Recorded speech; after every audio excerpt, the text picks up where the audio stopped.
Assalamualaikum warahmatullahi wabarakatuh.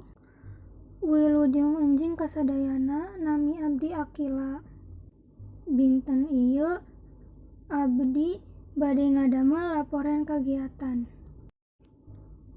Ayeuna abdi hoyong ngadamel laporan kagiatan dinten hari Sabtu. Saparantos hudang abdi ka kamar mandi kanggo wudu sareng salat subuh. Saparantosna abdi angkat sareng ibu bapa abdi ka pengajian ti masjid. Saantosna abdi sareng bapa ibu abdi nyari makan pagi.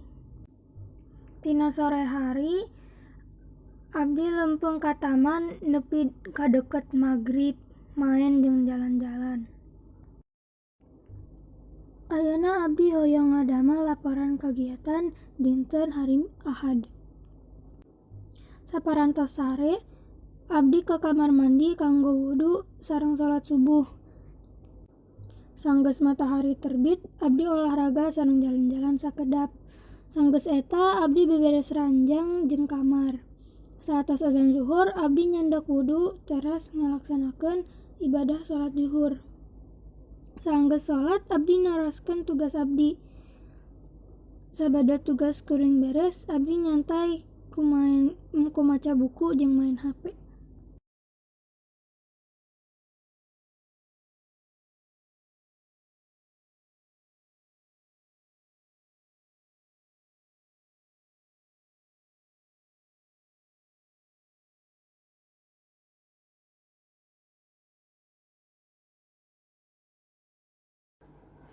Nalika beuteung kuring mimiti lapar, kuring masak bubur instan kanggo tuang.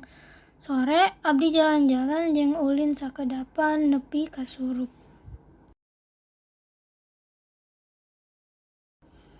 Sakitu wae laporan kagiatan abdi. Hatur nuhun. Wassalamualaikum warahmatullahi wabarakatuh.